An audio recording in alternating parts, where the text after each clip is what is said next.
My wife invited me to her company's pharmaceutical gala just to humiliate me. She let her CEO grope her right in front of me while I sat in the back like forgotten furniture. She smiled at me like I was too stupid to understand. 10 minutes later, his tooth gleamed on the flagstone near a fern. My name is Warren Callahan. I'm 47 years old, and for the past 23 years, I've worked as a paramedic and EMT supervisor in downtown Phoenix. It's not glamorous work. No corner office, no stock options, no invitations to black tie events where they serve champagne that costs more than my weekly paycheck. But it's honest work. The kind where you actually save lives instead of just talking about quarterly projections and market penetration. Monica, my wife, she took a different path. Started in pharmaceutical sales right out of college, climbed the ladder fast. Too fast, maybe. By the time she hit 40, she was vice president of marketing at Whitmore Pharmaceuticals, pulling in a salary that made my paycheck look like lunch money. She wore designer suits that cost more than my truck payment, carried a phone that never stopped buzzing with important messages from important people. We met back in college, Arizona State, 1998. She was pre-med then, or so she said. Had this whole plan about becoming a pediatrician, helping kids, making a difference. I fell hard for that version of her. The girl who volunteered at free clinics on weekends, who cried watching documentaries about children in poverty, who said she wanted to build a family and do something meaningful with her life. That girl disappeared somewhere between graduation and her first promotion. The invitation came 3 weeks ago. Thick cardstock, embossed lettering, the kind of paper that screams money. She dropped it on the kitchen table while I was making breakfast for the kids. Paul, our oldest at 19, was home from college for the weekend. Chloe, 16, was upstairs getting ready for school. Noah, our 13-year-old, was at the table working on some robotics project, circuits and wires spread across his placemat. "You need to come to this," Monica said, not looking at me. She was already dressed for work, black suit, red heels that clicked against the tile like gunshots. I picked up the invitation, read it. A gala? "Monica, you know I hate these things." "It's not optional, Warren." Her voice had that edge to it, the one that meant the discussion was already over before it started. "Appearances matter. The board will be there. Graham will be there. I need you there." Graham. She said his name the way other people say their spouse's name. Familiar. Comfortable. Too comfortable. "What about the kids?" I asked, knowing it was pointless. "They'll be fine. Paul can watch them." She grabbed her purse, checked her phone. "It's one night, Warren. Try not to embarrass me." And just like that, she was gone. The door closed behind her with a soft click, and I stood there in my paramedic uniform, holding an invitation to a world where I'd never quite fit, where I was always just Monica's husband. The guy who showed up, smiled politely, and stood in corners while she networked and laughed at jokes that weren't funny. Paul looked up from his coffee. "You going?" "Guess I have to," I said, setting the invitation down. "Dad," Paul said quietly. "My oldest son, the one we'd adopted 18 years ago when Monica said she couldn't have children. The one she'd agreed to take in because I'd pushed for it, because I'd wanted a family even if biology wouldn't cooperate. You don't have to do everything she says." I looked at him, 19 years old and already wiser than his old man. "I know, son." But I didn't know. Not really. Because 3 weeks later, I'd be standing in that ballroom, watching my wife let another man's hands wander across her body like I wasn't even there. And 10 minutes after that, I'd do something I'd never done before in my life. I'd stop being the nice guy. The thing about working in emergency medicine is you learn to spot patterns. A certain cluster of symptoms means stroke. A particular rhythm on the monitor means cardiac arrest. You train yourself to see what's coming before it fully arrives, because seconds matter when someone's dying on your gurney. I should have applied that same skill to my marriage. The signs were everywhere. I just didn't want to diagnose them. It started small, maybe 2 years ago. Monica's late nights became later. Her business trips multiplied. The smell of cologne that wasn't mine would cling to her coat. When I asked about it, she'd laugh it off. "Warren, I work with men all day. What do you expect?" I expected my wife not to come home smelling like someone else. Then came the phone calls. She'd step outside to take them, even in winter, come back in with flushed cheeks, claiming it was just the cold. Her texts lit up at dinner, during movies, at 2 in the morning. Always work. Always urgent. Always Graham. Graham Whitmore, CEO of Whitmore Pharmaceuticals. 53 years old, divorced twice, lived in a penthouse downtown that probably cost more than I'd make in 10 lifetimes. He had that polished look rich men get. Perfect hair, perfect teeth, perfect tan, that came from perfect vacations to perfect places. Monica talked about him constantly. Graham says we need to pivot the marketing strategy. Graham thinks we should expand into European markets. Graham believes I'm ready for an executive VP position. Graham. I met him once at a company picnic 2 summers ago. He shook my hand with the grip of a man who'd practiced it, smiled with teeth too white to be real, and said something about how lucky he was to have Monica on his team. She's quite exceptional, your wife, he'd said, holding eye contact just a beat too long. We're doing great things together. Together. That word stuck with me. Paul noticed it too. My oldest son had always been observant, quiet, thoughtful, the kind of kid who watched and processed before speaking. One night about 6 months ago, he came into the garage where I was working on my truck. Dad, can I ask you something? Sure, buddy. I didn't look up from the engine. Why do you let her treat you like that? I froze. Like what? Like you don't matter. His voice was steady, but I could hear the frustration underneath. She doesn't even look at you anymore. She talks about her boss more than she talks about us. When's the last time she asked about your day? I couldn't remember. Marriage is complicated, Paul. No, Dad. Respect is simple. He left the garage, leaving me alone with the truth. Kids see things adults pretend not to notice. A week before the gala, I found something I wasn't looking for. I'd been looking for our insurance documents in Monica's home office when I saw the folder. Medical records. Old ones, from before Paul's adoption. I opened it. Inside were test results, doctor's notes, consultation summaries. I read through them twice, then a third time, my hands shaking. There was nothing wrong with her. No fertility issues. No complications. No medical reason she couldn't get pregnant. She'd lied. About all of it. We'd adopted Paul because I'd pushed for children and she'd claimed biology wouldn't cooperate. Then mysteriously, 2 years later, she got pregnant with Chloe. Another 3 years, Noah arrived. She'd fabricated an entire medical condition to avoid having my child first. To delay. To control. I put the folder back exactly where I found it, my mind racing. How long had she been planning exits, building escape routes, keeping me at a distance? That's when I knew. The gala wasn't just another corporate event. It was a message. After finding those medical records, I did what any paramedic does when facing a critical situation. I made a plan. Assessed the damage. Gathered my resources. Prepared for the worst-case scenario. Because that's what this was. The worst case. My wife had lied about being infertile to avoid having my child. She'd manipulated me into adoption, then mysteriously recovered just in time to have 2 more kids. And now she was parading her affair in front of me, like I was too stupid to notice. I couldn't confront her. Not yet. Confrontation without leverage is just noise. So I started documenting everything. I opened a separate email account under a name that wasn't mine. Took photos of the medical records with my phone. Screenshots of credit card statements showing charges at hotels I'd never stayed in, restaurants I'd never eaten at, all on nights she claimed to be working late. I checked her phone records. Found hundreds of calls to one number. Graham's personal line. Calls that lasted 30 minutes, 45 minutes, sometimes over an hour. At midnight. At 2 in the morning. On weekends when she said she was at the gym. Then I did something I'm not proud of, but won't apologize for. I installed a tracking app on her car.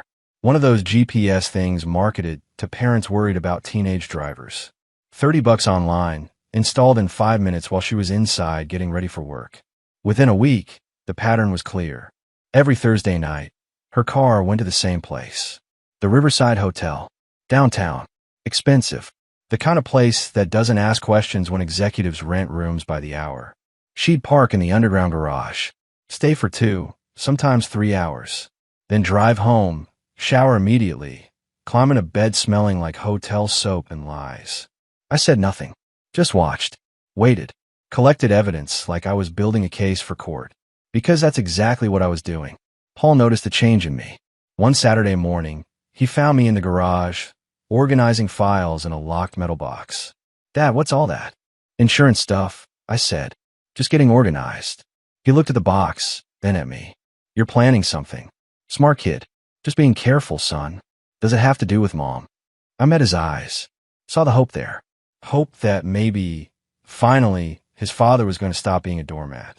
Yeah, it does. He nodded slowly. Good. Whatever you're doing, I'm on your side. Paul, you don't have to. She's never loved me, Dad. Not really. His voice stayed steady, but I heard the pain underneath. I heard her on the phone last month, talking to someone about how adopting me was the biggest mistake she ever made. How I was just a placeholder until she could have her real kids. My hands clenched. She said that. Word for word. He looked at the metal box again. So yeah, whatever you're planning, I'm with you. Chloe and Noah, too. We all see what she is. That night, I made an appointment. Not with a therapist. Not with a marriage counselor. With Brenda Halverson, the lawyer who drafted our prenuptial agreement back in 2003. Brenda was old school. 62, sharp as a blade, with a reputation for leaving opposing counsel bleeding on courtroom floors. She told me years ago to include specific clauses in the prenup. Clauses about infidelity, about public humiliation, about reputational harm. Monica had laughed at them. Called me paranoid. Signed anyway because she never thought she'd get caught. Time to find out if Brenda's foresight was about to pay off. The night of the annual Pharmaceutical Industry Awards Gala, I dressed carefully. Black suit, not rented. White shirt, pressed. Navy tie that Monica had bought me 3 Christmases ago, back when she still pretended to care. I looked at myself in the mirror. 47 years old. Gray starting to show at the temples. Lines around my eyes from too many night shifts. I looked like what I was. A working man heading into a room full of people who'd never worked a day in their lives. But I wasn't going there to fit in anymore. I was going there to finish something. Monica came out of the bedroom in a red dress that probably cost more than my monthly salary. Low cut, high slit, the kind of dress you wear when you're trying to get noticed. She looked stunning, and I felt absolutely nothing. You ready?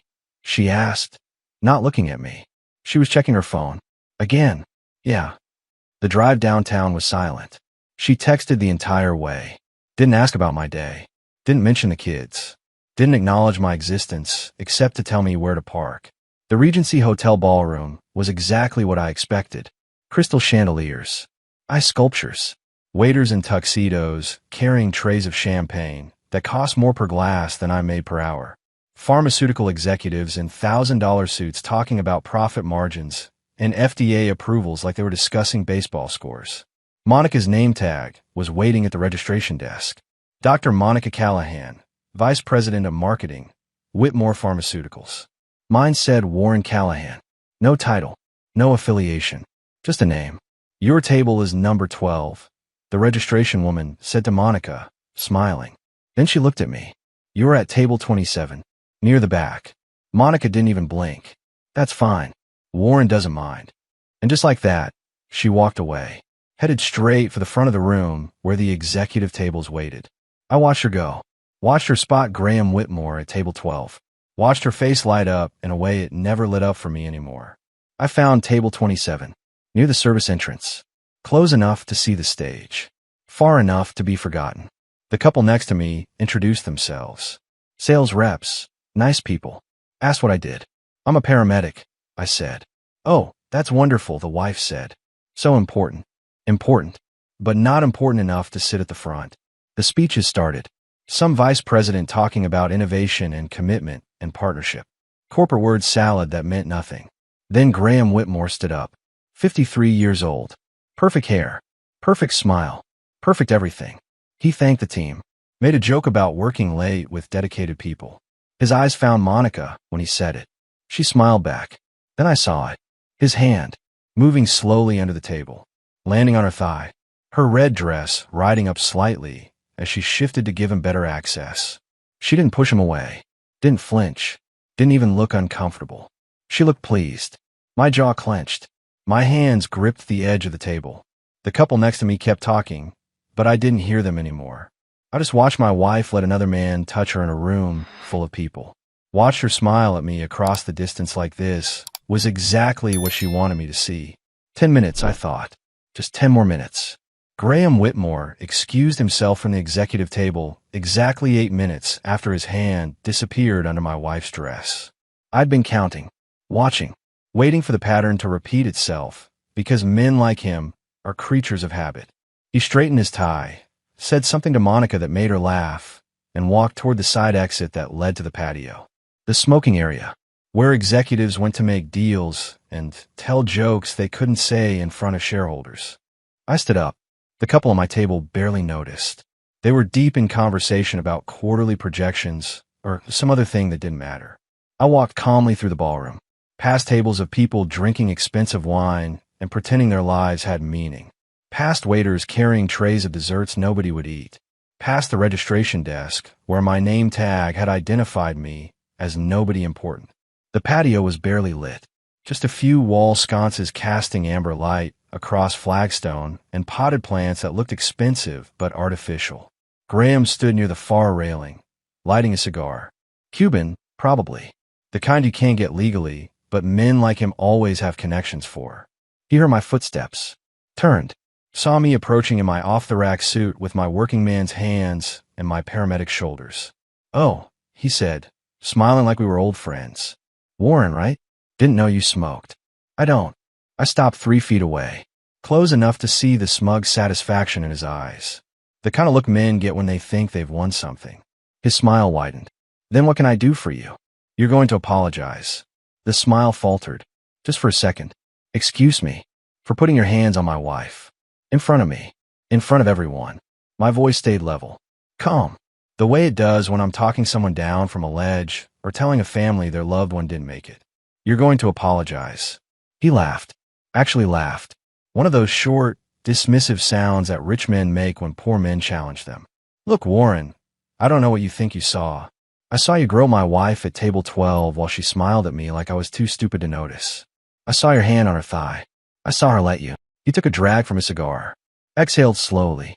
"Your wife and I have a professional relationship. A close professional relationship. We work well together. That's all. That's all. That's all." He leaned against the railing. Casual. Comfortable. Like this conversation was already over. "And frankly, if you have concerns about your marriage, maybe you should take them up with Monica. Not with me. I'm just her boss. Just her boss." The words hung there between us like smoke.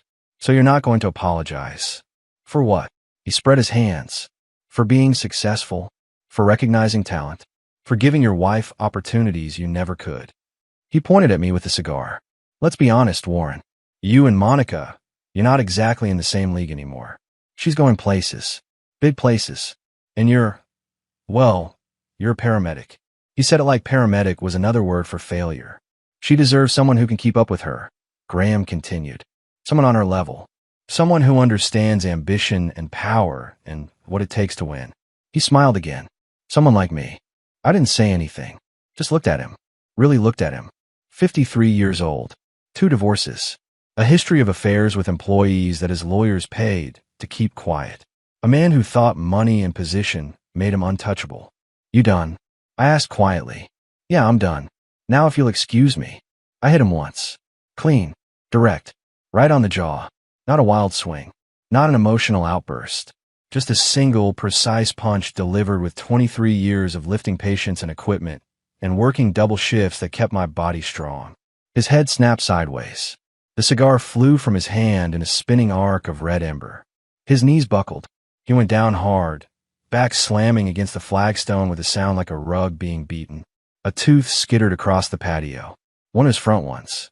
It caught the amber light, gleaming white against dark stone before rolling to a stop near a potted fern. He lay there, stunned, mouth open, blood starting to pool where the tooth used to be. His perfect smile suddenly very imperfect. I stood over him, adjusted my cuffs, looked down at the man who thought he could take my wife because he had more money in a corner office. "That's for touching her," I said, "and for thinking I wouldn't do anything about it." Then I walked back inside, left him bleeding on the patio with his Cuban cigar smoldering on the flagstone and his tooth keeping it company. I walked back in the ballroom like nothing had happened, straightened my tie, grabbed a glass of water from a passing waiter, returned to table 27 where the couple next to me was still discussing market shares and profit margins. "Everything all right?" the wife asked. "You were gone a while. Just needed some air," I said. 5 minutes later, the murmur started. Low at first, then spreading. People whispering, looking toward the patio entrance. A waiter rushed past, moving quickly toward the service area. Then Graham Whitmore appeared. He walked slowly, One hand pressed his mouth. Blood seeped between his fingers. His perfect hair was mussed. His expensive suit had dirt on the shoulders. But what caught everyone's attention was his smile. Or rather, the gap where his smile used to be.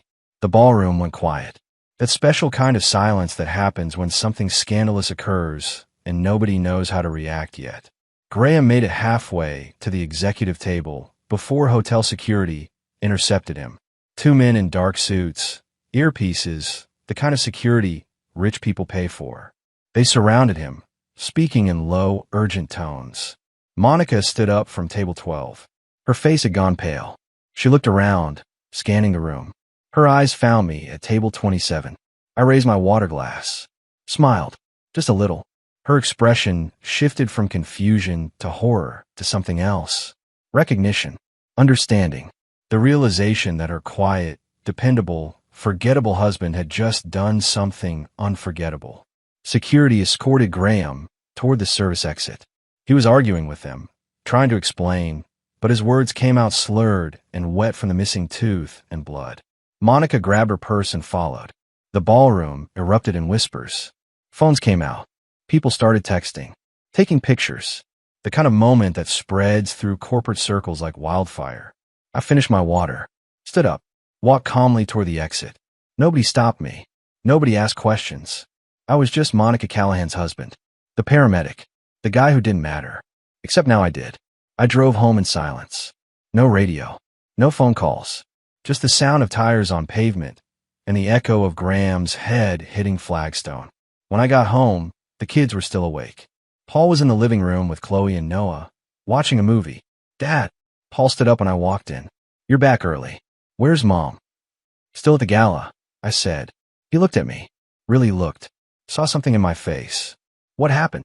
Nothing that didn't need to happen. Chloe turned from the TV. Is everything okay? Yeah, sweetheart.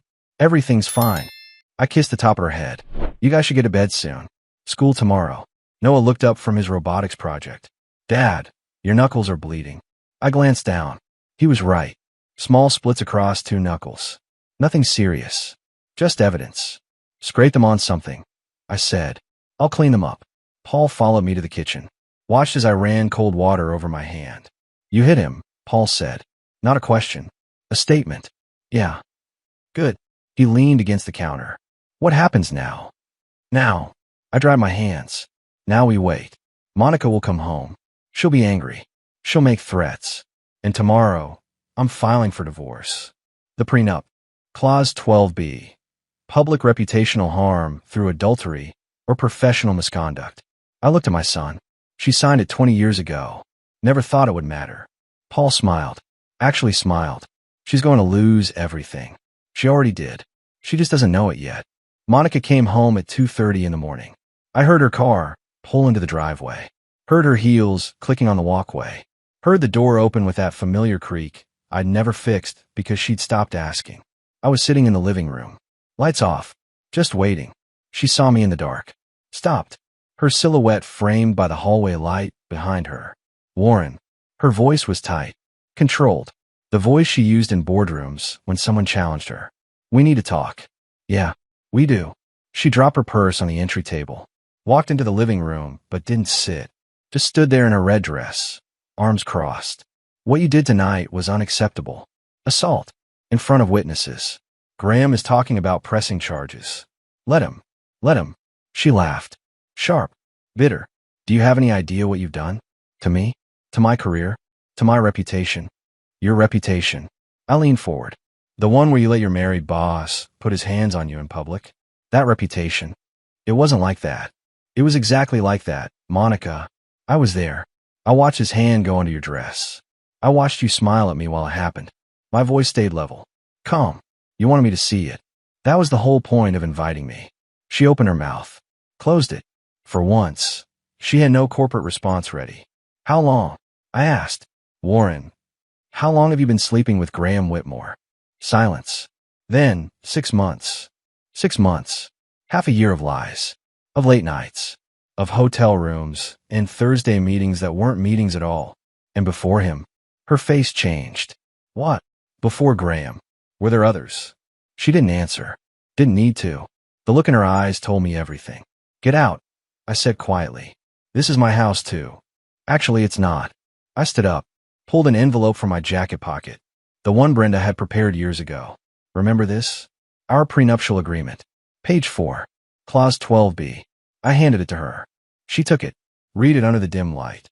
Any public act resulting in reputational harm through adultery or professional misconduct nullifies all spousal financial claims. She looked up. You can't enforce this. I already am. Brenda Halverson filed the paperwork this afternoon, before the gala. Monica's face went pale. You planned this. No, you planned this. I just prepared for it. I walked to the door, opened it. You have until Monday to move out. After that, the locks change. The kids stay with me. Paul's already 18. He can testify, and he will. I looked at her, really looked at the woman I'd married 20 years ago. The woman who'd lied about being infertile, who'd used our adopted son as a placeholder, who destroyed our family for a corner office and a man with perfect teeth and no morals. Chloe and Noah will choose to. Want to guess who they'll pick? She stood there. Red dress. Perfect makeup. Perfect hair. Perfectly alone. You'll regret this, she said. The only thing I regret is not doing it sooner. I gestured to the open door. Leave. She grabbed her purse, walked past me without another word, got her car, drove away. I closed the door, locked it, stood there in the dark house that suddenly felt bigger, emptier, cleaner. Paul came down the stairs. She's gone. Yeah. He walked over, put a hand on my shoulder. You okay, Dad? Yes, son. I'm okay. For the first time in years, I actually meant it. Monday morning came faster than I expected. I called in sick to work. First time in 3 years. Spent the morning at Brenda Halverson's office instead, signing documents that would end my marriage and secure my future. You're sure about this? Brenda asked, pen hovering over the filing paperwork. Once I submit this, there's no going back. I'm sure. She nodded. Signed. Stamped. Done. Monica's going to fight, Brenda said. She'll claim the prenup is invalid, that you coerced her, that the clause is unenforceable. Can she win? Not with what you've got. Brenda tapped the folder on her desk. Thick with evidence. GPS records. Hotel receipts. Credit card statements. Photos. But she'll try. And it'll get ugly. It's already ugly. My phone buzzed. Text from Paul. Dad, you need to see this. I opened the link he sent. A local news website. The headline made my stomach drop. Pharmaceutical executive assaulted at industry gala. There was a photo. Grainy. Someone's phone camera. Graham Whitmore being escorted out by security, hand covering his bloody mouth. And in the background, just visible, Monica following him. Her face clear. Her expression panicked. The article didn't name me. Just said, an altercation occurred, and police are investigating. They're going public, I said. Brenda looked at the article. Smiled. Good. Good. Warren, this is exactly what we need. Public documentation. Media coverage. Evidence of the affair being connected to a violent incident. She pulled up something on her computer. And look at this. Someone posted video. She turned the screen. Social media. Short clip. 10 seconds. Graham and Monica at the executive table. His hand, clearly visible, sliding under the table toward her. Her laughing. Leaning closer. The comments were brutal. Hundreds of them. People calling out the inappropriate behavior. Questioning the company's ethics. Demanding investigations. It's going viral, Brenda said. By this afternoon, Whitmore Pharmaceuticals will be in crisis mode. Their CEO caught on camera in what looks like workplace harassment. Your wife enabling it. The optics are terrible. My phone rang. Unknown number. I answered. Mr. Callahan. A woman's voice. Professional. This is Detective Sarah Reeves with Phoenix PD. I need to speak with you about an incident Saturday night. Here we go. I'm available. Can you come to the station this afternoon? 2 o'clock. I'll be there. I hung up. Looked at Brenda. Police want to talk. Expected. Don't say anything without me present. She started gathering files. I'm coming with you. At 1:30, my phone buzzed again. This time, a call from a number I recognized. Whitmore Pharmaceuticals. Main line. I answered. Hello. Mr. Callahan, this is Robert Stevens from Whitmore Pharmaceuticals Human Resources. Smooth voice. Practiced. We'd like to discuss Saturday's incident. Are you available for a meeting? I have a lawyer. route everything through her. Mr. Callahan, we're not looking to cause problems. We simply want to resolve this quietly. Quietly. Like how your CEO quietly had his hands on my wife at your company event. Silence on the other end. Talk to my lawyer, Brenda Halverson. You can find her number online. I hung up. Brenda was grinning. They're scared. Good. Let them be scared. At the police station, Detective Reeves was exactly what I expected. Mid-40s. Sharp eyes. 15 years of dealing with liars and truth-tellers. She led us to an interview room. Concrete walls. Metal table. Recording equipment. Mr. Callahan, can you tell me what happened Saturday night at the Regency Hotel? I looked at Brenda. She nodded. I confronted Graham Whitmore about his inappropriate behavior with my wife. He refused to apologize. I hit him once. Then I left. Witnesses say you struck him without provocation. Provocation. I pulled out my phone. Showed her the viral video. That's provocation. That's my wife. That's her boss. That's harassment caught on camera at a company event. Detective Reeves watched the video. Her expression didn't change. This doesn't justify assault. No, I said, but it explains it. She studied me. Mr. Whitmore wants to press charges. Then press them. I'm not running. I'm not hiding. I leaned forward. But before you do, you might want to ask Mr. Whitmore about his history. 2 divorces. Multiple affairs with employees. Settlements paid to keep women quiet. I've got documentation if you need it. Brenda slid a folder across the table. Pattern of behavior. All public record. Detective Reeves opened it. Read. Her jaw tightened. I'll be in touch, she said finally. We left the station. Brenda looked pleased. They won't charge you. Too messy. Too much bad publicity for Whitmore. What about Monica? What about her? Brenda smiled. She just became unemployable in pharmaceutical circles. And we haven't even started the divorce proceedings yet. My phone buzzed. Text from Chloe. Dad, Mom's crying in her car outside the house. She won't leave. I sighed. This isn't over. No, Brenda agreed. But you're winning. The divorce hearing came 8 weeks after the gala. 8 weeks of Monica trying everything. Contesting the prenup. Claiming coercion. Hiring a lawyer who charged $300 an hour to lose. Brenda destroyed him in 12 minutes. The courtroom was small. Family court.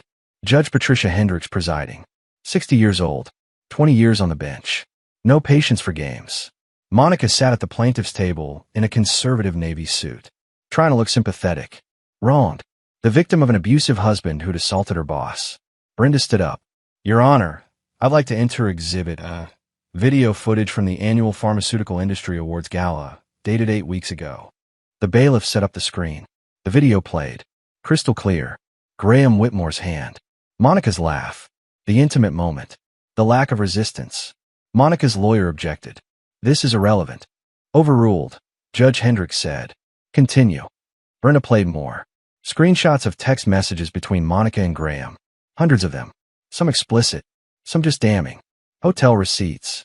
GPS logs from her car. A pattern spanning 6 months. Your Honor, Mrs. Callahan engaged in a sustained extramarital affair with her direct supervisor. She did so publicly at company events. She did so in ways that brought direct reputational harm to my client, as specified in Clause 12B of their prenuptial agreement, signed in 2003. Monica's lawyer tried again. The prenup was signed under duress. Was it? Brenda pulled out another document. This is the email Mrs. Callahan sent her attorney in 2003 after reviewing the prenup. Quote, the clauses are fair. Warren's just being cautious. I'm signing it voluntarily. Signed. Dated. Notarized. Judge Hendricks read the document. Looked at Monica. Is this your signature? Monica's voice was small. Yes. Then the prenup stands. Judge Hendricks turned to Brenda. What are you seeking? Full enforcement of Clause 12B. All marital assets to my client. Primary custody of the 2 minor children. Mrs. Callahan to retain only assets she brought into the marriage and her personal vehicle. Your Honor, that's excessive. Monica's lawyer started. Is it? Judge Hendricks looked at Monica. Mrs. Callahan, did you engage in an extramarital affair with Graham Whitmore? Silence. Answer the question. Yes. Monica's voice cracked. Did you do so at public company events where your husband was present? It wasn't like that. Yes or no? Yes. Judge Hendricks made a note. Call your first witness, Ms. Halverson. I call Paul Callahan. Paul walked to the stand. 19 years old. Steady. Clear-eyed. He was sworn in. Paul, what is your relationship to the defendant? She's my adoptive mother. Can you describe her relationship with you and your siblings? Paul didn't hesitate. Distant. Cold. She missed birthdays. Forgot school events. When I was 17, I overheard her on the phone telling someone that adopting me was the biggest mistake she'd made. That I was just a placeholder until she could have her real kids. Monica's face went pale. Did she love you, in your opinion? No. She loved her career, her status, herself. She tolerated us because it looked good. Monica's lawyer jumped up. Objection, speculation. It's his experience, Your Honor, Brenda said calmly. He's allowed to testify to that. Overruled. Continue. Paul's testimony lasted 20 minutes. Every word calm. Factual. Devastating. Then Brenda called me. I told the truth. All of it. The fake infertility diagnosis. The lies. The affair. The public humiliation. Monica's lawyer tried to make me look violent. Unstable. Mr. Callahan, you struck Graham Whitmore, correct? I did. Without provocation. With significant provocation. He refused to apologize for sexually harassing my wife at a public event. He told me she was too good for me, that she deserved someone on her level, someone like him. So you hit him? Yes. And you don't regret it? I looked at Monica, then back at the lawyer. No, I don't. Judge Hendricks banged her gavel. Mr. Callahan, while I don't condone violence, I understand the context. She looked at Monica. Mrs. Callahan, you have behaved in a manner that violates both your marriage vows and your prenuptial agreement. The agreement is valid and enforceable. She ruled. Full custody to me. The house. The savings. The cars. Everything we'd built together. Monica got her clothes. Her jewelry. Her BMW. And nothing else. She stood up. Tears running down her face. Warren. I didn't respond. Just walked out with Brenda and Paul. Outside the courthouse, Paul hugged me. It's over, Dad. Yes, son. It's over. 11 months after the gala, life looked different. Graham Whitmore was no longer CEO of Whitmore Pharmaceuticals. The board forced him out 3 weeks after the video went viral. Gave him a severance package and a non-disclosure agreement. Last I heard, he was consulting for a startup in California. Divorced for the 3rd time. Monica took a job in Minnesota. Mid-level position at a generic drug company. No corner office. No executive title. Just a job. She called the kids once a month. They rarely answered. Paul graduated from Arizona State with honors. Got into law school at Stanford. Told me he wanted to specialize in family law. Help people like us. Chloe was applying to colleges. 17 now. Strong. Independent. She'd grown closer to me over the past year. Said she finally understood what real love looked like. Noah was building robots in the garage. 14 years old. Already talking about engineering programs. He still asked about his mother sometimes. I told him the truth. That sometimes people choose careers over family. It was her loss, not his. I went back to work as a paramedic. My shifts. My patients. My purpose.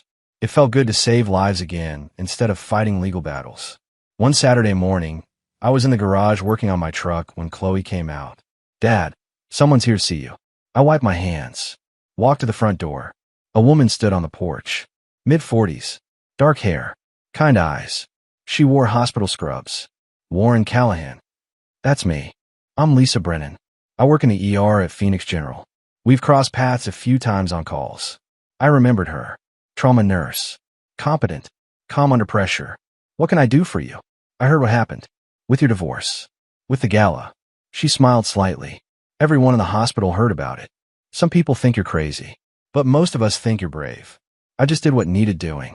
That's what makes it brave. She held out a card. A bunch of us from the ER are doing a charity run next month. Kids hospital fundraiser.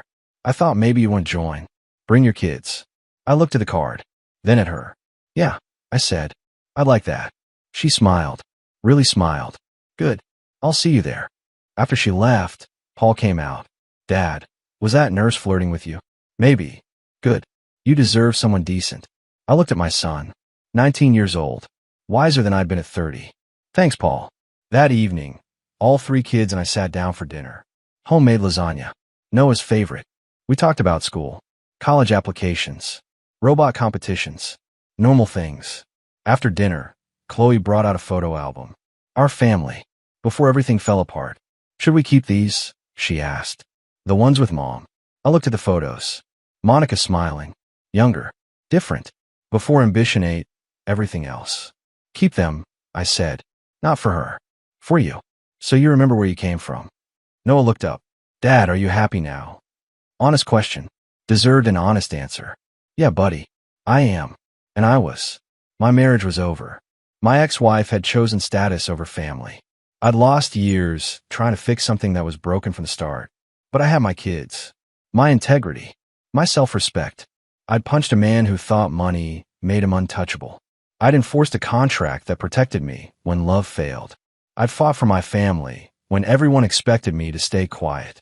The story went viral. People made memes, wrote articles, debated whether I was right or wrong. I didn't care. I wasn't doing it for them. I did it for the man in the mirror. The one who'd been invisible for too long. The one who finally decided he mattered.